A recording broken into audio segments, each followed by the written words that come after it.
Ngiyalikhetha unyazi lezulu. Ngiyabingelela bangcwele. Ngiyacela wonke umuntu ophethe ifoni la ayifake ku-silent. Noma usilent ukuze ingaphazamisi umsebenzi kaNkulunkulu ugcine sewaliwa.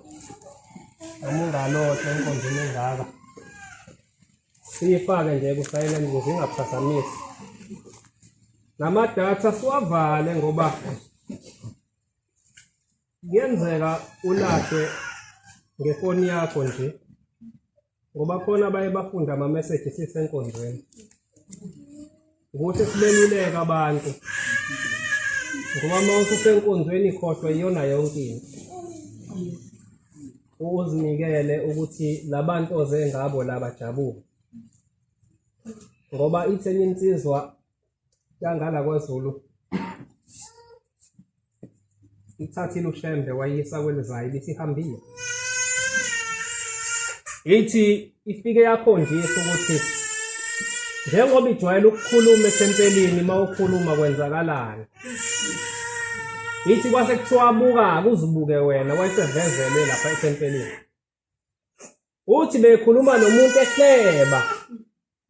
Kodwa uthi le nkulumo beyikhuluma kungathi loudspeaker kwathi uyamuzwa umuntu uthi asezwa abantu abasamuzwa lo muntu oshumayela ngoba wena uyakhuluma. Kodwa yena ubehleba kodwa uthi ngale ezulwini leyo nto ifakwa ku loudspeaker bese iphazamisa bonke abantu. Wase kuthiwa abuya ke hamba utshela abantu emhlabeni ukuthi ethempelini akukhulunywa. Ozotha nje ulalela inkonzo uthi mase kuphumile ke inkonzo bese uqala indaba zakho ngoba isikhathi sezindaba siqala makuphuma inkonzo koze koshaya lesihlanu ngolizayo. Sikhuluma nje asimuphi uNkulunkulu leli thuba ukuze nalabo esithi siyabakhonzela bathokoze. Amen. Ngoba lento ngiyayikhumbula nobaba eluleko omkhulu ukuthi mntanami ungakhulumi mawusethempelini. Ngoba mina ngilalela ngawe mawukhuluma siyaphazamiseka. Iseluleko esihle nje singaxabani namuntu kodwa ke akuphoqwa umuntu la ekhaya ngomthetho ukuthi awumukele yilo okuvuma inhliziyo yakhe. Ngizocela ukuthi uNkulunkulu unyazi angiphe amazwi lawa amabili amathathu awabone kufanele abantwana bakhe ngesihlabelelo ngithi 201.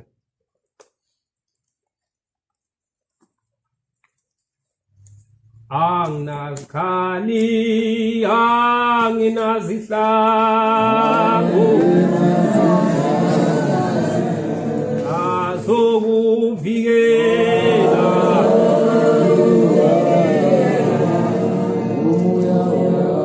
ananti kamala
ngiphinde ngiliphethe unyathi lezulu.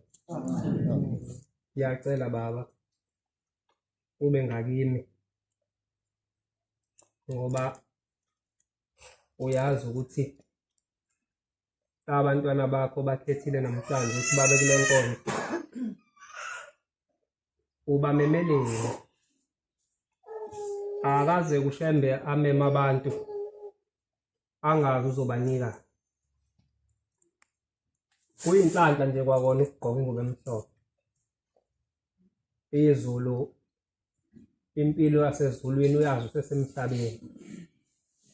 Bese kuba kuwena ke ngoba indlela ezimbili umuntu nomuntu uyayikhethela ukuthi lolu uthando olungaka uNkulunkulu asemthando ngalo ulithatha uyalilahla yini ukuthi athi mntanami ithi usesemhlabeni upractice indlela ephilwe ezulwini ngoba into esezulwini iqala emhlabeni ukuze ibe khona. Njengoba sikhona kahle kahle abantu abebefuna ukungena ezulwini okhokho bethu kwathiwa ngoba le nguba ikaze ibe khona emhlabeni anihlangane nibheke kule ngane zenu ukuthi iyiphi ingane ezonakhela lento emhlabeni ukuze ezulwini nibe yiyona. Kwase kukhethwa mina nawe. Angazi ke ekukhethweni kwami ukuthi uNkulunkulu mayengikhetha ngiyakufakazela yini ukuthi ngikumele ukuthi ngiyinto okhokho bami ezobalekelela ngeinsuku ezizayo. Noma ngifike lapha ngase ngithola abangani. Ngase ngibona ubuhle obukhona ebandleni lamaNazaretha. Ngase ngiduma nobuhle. Ngase ngikhohle ukuthi leli ivangeli lomphefumulo akusile lenyama. Kodwa muva nje selihambe laphenduka ivangeli lenyama ngoba abantu sebebahle kakhulu kunokuthi basebenzele ukuyezulwini. Into esihamba phambili ukuthi ngigqoke kahle esontweni. NgomNazaretha ngibe muhle, ngeyingubo ngibe muhle. Ngike ngibona izinsizwa masibuye sabathele ebuhleni. Kushiwo kwathiwa lo mhlangano kufanele ingubo yensimbi ihlale egazini kuze kuyovala umhlangano kodwa ngizothi ngibuye esontweni ngoba ngithengisa udentsha ngiyikhumula umNazaretha ngiwushiye edodweni bese ngizoma ngasesipholi ukuze izintokazi zingibone. Ngigqoka isudi manje ingubo yensimbi sengiyikhumulile. Angazi ngoba umnini waloku kuhamba kwakhuluma esiqini sesibili. Ngicela bazongivulela esihlabelelweni. Ngithe mthandazo nesabatha ake sivule uverse 11. Phinde kuthi kokuvuka kubu 12. Kuthi kokulala kubu 9. Ngesibona ubudlelwane esinabo noShembe ukuthi busekhona noma busekhona. Ngoba kungenzeka ukuthi sigqokile ingubo sizamasabatha onke kodwa ubudlelwane abusekho. Ngoba ubudlelwane noShembe ubufakazela ngezinto ozenzayo. Mayikhuluma esiqini sesibili ithi lapha emvoti ngidlula izinsizwa zigeza. Ithi kodwa bese ixoxa indaba zazo zingasayigqokile ingubo emhlophe. Ithi ake nginixoxele maNazaretha. Ithi kwelinye izwe kwake kwahlasela idimoni elazoqeda abantu. Ithi inkosi yakhona yayisihlangana namanye amakhosi aseyitshela amanye amakhosi ukuthi hayi thina sokunika ingubo yensimbi okhetha amadoda owathembayo owalethela siwaqale siwakhele le ngubo yensimbi. Ithi ngempela owakhetha lamadoda ayezolwela lezwe elalibhujiswa ilento uthi yayithatha isikhathi lento ifike iphinde ihambe. Kodwa mayifikile iyagugisa. Kodwa indaba isuke kuthena amadoda begeze empuleni emvoti ayesekhumula uNazaretha axoxa izindaba zawo. Uthi bekufanele maNazaretha maniqeda ukugeza bese nenze nikwenzani bese niyagqoka bese niqhubeke nezindaba zenu senigqokile ngoba isitha sihleze sinizungezile. Ithi ke ngempela akhishwa lamadoda ahamba ayolinda la kwakufanele alinde khona. Ithi kodwa athi elindile ngoba isikhathi sanento yayingazi ukuthi ifika nini. Amanye sethi cha ngeke le ngubo yensimbi yashisa. awuthi-ke siyikhumule kancane. Wayikhumula lo yedwa bameluleka la bathi hayi kuthi siyayikhumule ngokwensimbi. Noma sidla asidle nayo, noma sikha iy'thelo ehlathini asikhe nayo, noma silala silale nayo. Bathi kodwa le yabehlule athi hayi mina iyangishisa le ngubo. Bathi lathi melifika mabembuza laba abanye bathi uzokwenza njani mase sifika lesilwane, yathi le ndoda hayi ngiyoyithatha ngiyigqoke ingubo. Ithi inkosi mayiqhubeka ithi kodwa sathi masifika lesi silwane akasitholanga isikhathi sokugqoka ingubo yensimbi, yambulala yamqeda khona la. Ithi-ke nani uqapheleni ukuthi mangabe nila nikhumule le ngubo, njengoba-ke sesiyikhumula thina insizwa sihambe siyogabisa ngesudi enhle. Asiyiqale la, angithemba ukuthi uyoba khona uyogqoka isudi la. Ithi ngoba yintsha mase fika ebuhleni kuthiwa umnazi athi ugqoka inyanga yonke, athi yena ubufuna ukudayisa ngesudi yakhe lapha. Mhlampe udayisela isitolo esithile kufanele siyibone simbuze uyithengele. Angazi. Angikhona ukuthi ngeke abe khona. Asiyigqoke le ngubo yensimbi uzokuphela umhlangano njengoba kusuke kuyaliwa. Futhi khona isitayile esibe engisibona ngicela ubambe kancane kaSuku. Ubani usethe umNazaretha usufakwe emahlombe njengoba kusuke kuhlonipha omama emzini. Ebuhleni kade kunjalo. Ubashwa kanje manje. Ngisho abantu abangafanele kuyibona abamaphambi kwethu sebewubopha emahlombe umNazaretha abashaya ifindo. Phela singayikhulumi lento ngoba bafanele bayikhulume bayathula bayababuka. Njengoba ngila nginethemba ukuthi owenza lokukhuluma ngeke athathe ingubo kaShemba ibupha emahlombe engathi umama ehlonipha emzini. UmNazaretha uyaqoqa. Angazi noma uyalotshwa yini encwadini mawusuzofaka emahlombe. Cela ufunde baba. Uzothi ufunda kuphi wena? Khona ukuvuka khona wesabatha khona. Qale kona lo wesabatha. Verse 11. Khumbula ukuthi namhla wenze isivumelwano. Ithi lokukhuluma okubhalwe uNkulunkulu ukuthi asikhumbule ukuthi namhlanje senze isivumelwano noShemba. NoJehova uNkulunkulu wakho. Awusenzanga-ke nami isivumelwano kepha usenze noNkulunkulu unyazi esithi uNkulunkulu kithi sonke. Amen. Ukuthi awuhlala endlini kaJehova uze bese kupheleni kwensuku zakho. Ithi le ncwadi ngizohlala endlini kaJehova kuze bese kupheleni kwensuku zami. Akusho ukuthi ngizoqukula umbhede nezinto zokupheka ngibe sengihamba ngizohlala la ethempelini. Kodwa kusho ukuthi ngizoba phansi kaNkulunkulu ngokwenza nangokuhamba kuze kuphele izinsuku zami. Amen. Njengoba kugcwele ikhala kangaka la ethempelini, labantu abangekho abasenzanga nibone isivumelwano noNkulunkulu. Ngicela ufunde nawe kwenye indaba. Yebo. Khuluma into efanayo. Ukuvuka unayini. Khumbula ukuthi namhla wenze isivumelwano noJehova uNkulunkulu wakho. Uyakuphinda futhi uShembe lokhu ukukhuluma emthandazweni okuvuka ukuthi awucela sikhumbule senze isivumelwano naye. So uthi wahlala endlini kaJehova ukuze bese kuphele kwensuku zakho. Afunde nomunye kokulala. Usifalo kokulala. Khumbula-ke ukuthi namhla wenza isivumelwano noJehova uNkulunkulu wakho sokuthi uyohlala endlini kaJehova kuze kube sekupheleni kwensuku zakho. Ngiyabonga baba Nkosi. Sonke njengoba sila sifungithi sokwenza isifungo, senze isifungo nonyazi. Amen. Ukuthi sizohlala endlini yakhe uJehova kuze kube sekupheleni kwensuku zethu. Ngicela ukubuza-ke. Bakhona abantu abasebenzayo la. Laba bantu basayinile izinto ezisayinwayo ezisho ukuthi unesivumelwano nomqashi wakho. Abanye kuba izinyanga ezisithupha, abanye kube unyaka, abanye nje kuthiwe mhlambe 3 years.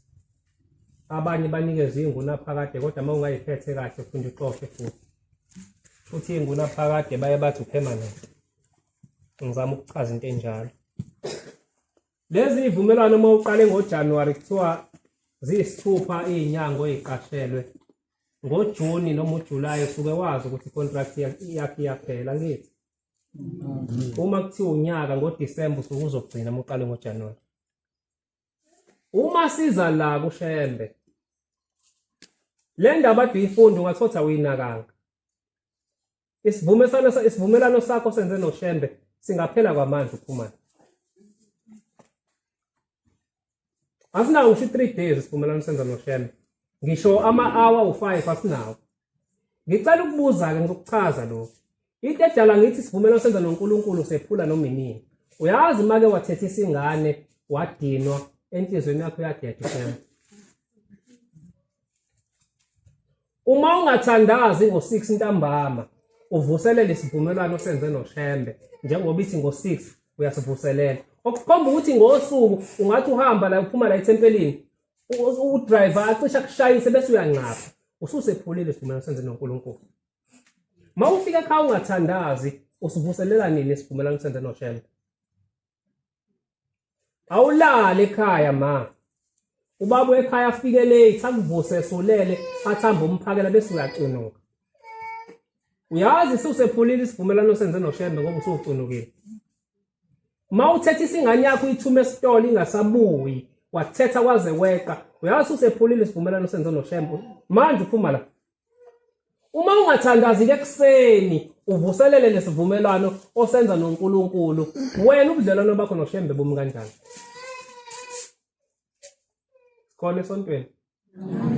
Ngicela ukubuza simi kanjani isivumelwano senza noShembe uma ungathandazi? Bangakho abathandaza imithandazo ye-7 eyokulala uma kuqala isonto uqala kusasa. Ngicela izandla ukuyibona. Abayithandaza yo-7. Awu inkosi ngosisi. Samkhize isipanda siphakeme noma senzani. Ngibona ukhomba itheka kuqala. Cha, ngifuna ukubona ubudlelwane esinabo noNkulunkulu. Ngifuna uzazele wena. Ubudlelwane ke manje obenzile noNkulunkulu uma ungathandazi lezo phela isonto. Azi ukuthi isivumelwano soShembe siyaxela. Kodwa sisibone lana. Ngicela ungivulele emntanazo nokuvuka. Laso uqala khona nje size sawuphethe uphenye. Uma umthandazo wokuvuka uclean hayi mzalwane isivumelwano senze noShembe sisi. Abantu abayiphethe nihlabelele. Abantu ake bayivule ihlabelele ngifuna ubona isivumelwano sakho noNkulunkulu wakho owamkhetha wena ukuthi simi kanjani. Kufanele ungcole umthandazo wokuvuka wakho. Ake sisibone umkhokheli sisi. Asikho.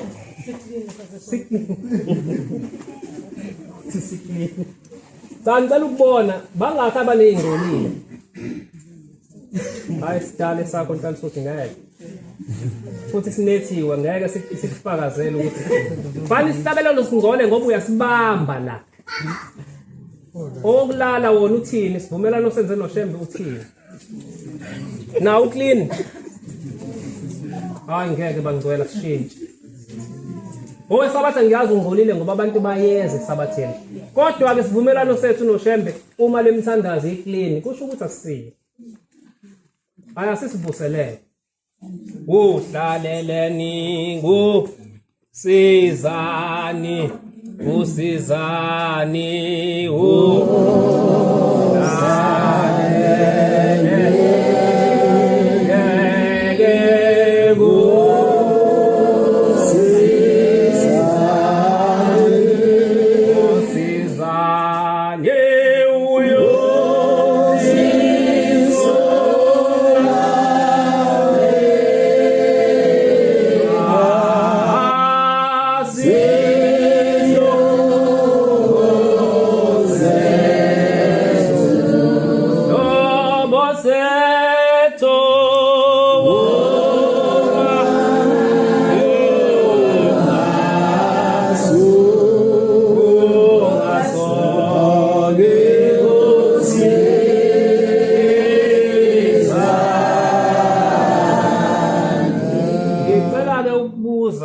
ekhaya njengoba sila sisekhaya amen. ikhaya la uzalwa khona liba noma nobaba. Nalapha esontweni sinoma nobaba umkhokheli umshumayeli. Ngicela ukubuza uma abantu bevela kobhabhadiswa sisababiza yini sibavalele ethempelini sigcwalisele okukhulunywe emhlanganeni ukuthi umthetho nje uthola ethempelini. Cha senkonzweni impela. Ngicela ukubuza basabizwa yini balethe labavalelwe noma umthetho sebewucosha ngendlela mabehamba ngoba uzodibana nami kanti anginanhliziyo yedwa uChephisi. Ngithi mina uChephisi udla kanjani uyiNazaretha kanti akazatshelwe esontweni. Ngihlangane naye phethe amahewu ewathengile ngoba uthi isabatha lisekude phuma emsebenzini lisekude ukuthi liliphele awuthi ngithenga amahewu ngibamba indlala. Bese ngithi mina waphuza kanjani amahewu eNazaretha sengiyamdlakaza kanti akazatshelwe la. Basatshelwa yini abantu? Kusenzeka yini ukuthi bazali bethu engikhuluma nabo ababili ukuthi mhlawumbe mangabe umuntu ephendukile. Bakhona abantu abaphendukile la bakhetha inkosi babhabhadiswa nje kulomnyaka sonyaka odlule. Bakhona? Amen. Oh. La ngithi amen.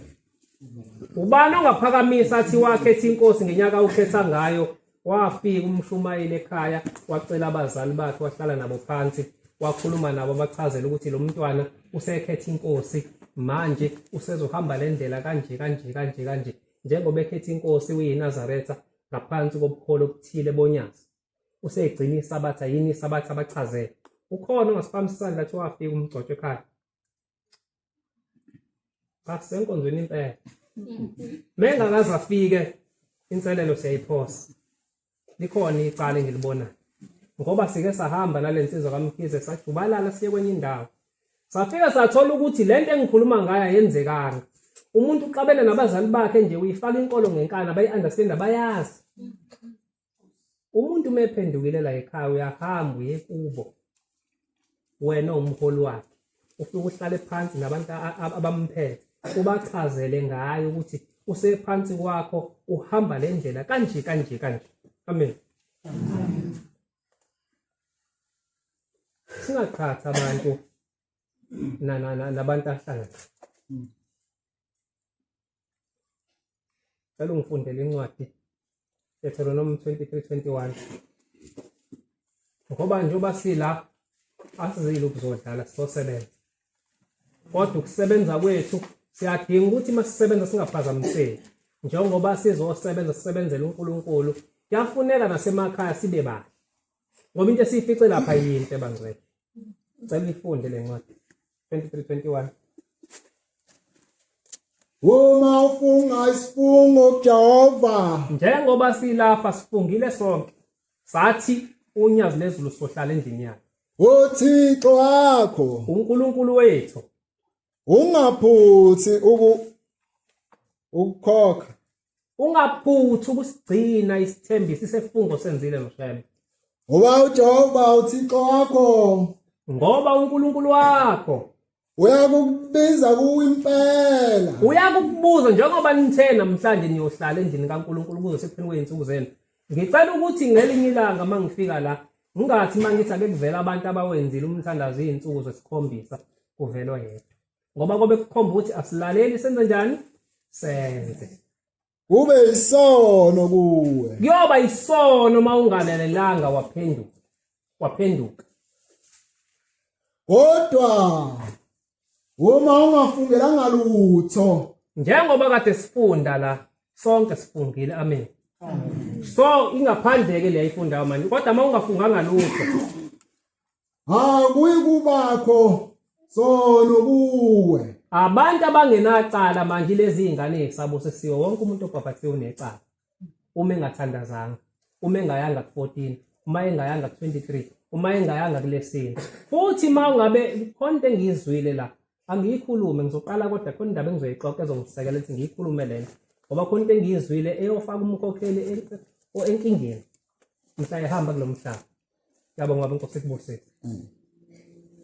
ngelinye ilanga ubaba mkhulu wabiza omunye umama wamqoka nje wamkhetha ngoba umsebenzi nje wabo umama ushembe methanda uyakugcoba nje bakuthiwa kwakhona umfundisi owumama la ekhaya sithi seyintabeni zako le muya ko Vryheid noma eDume wakwagcotshwa khona waqoka lo mama wayesemnika umthetho ukuthi wena la emzini kaNkulunkulu ekuphakameni uzongelusela abantu ubatshele ukuthi akuchithwa amanzi egcekeni ngolimi lasemhlabeni kuthiwa kukhanya egcekeni ngoba abanye bazocabanga ukuthi amanzi muwaphethe uwaqulele cha wathi nje akuchanywa la egcekeni emzini kaNkulunkulu wawenza lo mama wakwenza lokho wakwenza ngoba uSathane uhleze bazungeza abantu wayesemzungeza uSathane kwase kufika abantu bendlu enkulu yenkosi ilanga bathe maye babona ukuthi kuyokwenzeka lokhu akuthiwa abatshela abantu abakhozi wayesesaba ngoba banesithunzi abasebukhosini wayesengabatsheli kanti ezulwini useshayisile kwahamba isikhathi ethe semdala wakhona la eSouth Coast wayesegula kwathi makufanele umphefumulo uphume ngendlela ekuthiwa wayesegula ngayo endlini yakhe kwase kunuka kungasangeni umuntu kwase kuhlale kusindwa nje bangene basinde baphinde bamshiye kanjalo bathi mase kufanele usuphumile umphefumulo bathi bethi bayomfihla wathi mefika eminyango wayesevuka wayebenda wevela khwehlele mase lapha abuyisela phinda phile kwathi okwesibili wakhwehlela wayeseyakhuluma uthi cha kahle fanele ngabe sengihambile nabahlangabeza into ababona kodwa into engibambile nangu baba mkhulu uyangibuza umbuzo uthi umthetho anginika wona angibatshelanga ngani labantu okufanele ngibatshele mina ngasaba ukuthi labantu abasekhosini ngangabatshela umthetho uthi kushembe namhlanje ngoba ubatshelanga laba bantu uthi emthethweni wala ekhaya akekho omkhulu akekho omncane umthetho wonke umuntu uthi lalela ke mntana mina ngiyovusa ngisho icala walenze emlotheni owalenze emqubeni nje usemncane nje olenza lelo ngiyolivusa lelo cala into ethelelo ke ngozuyithola usulahliwe njengamanje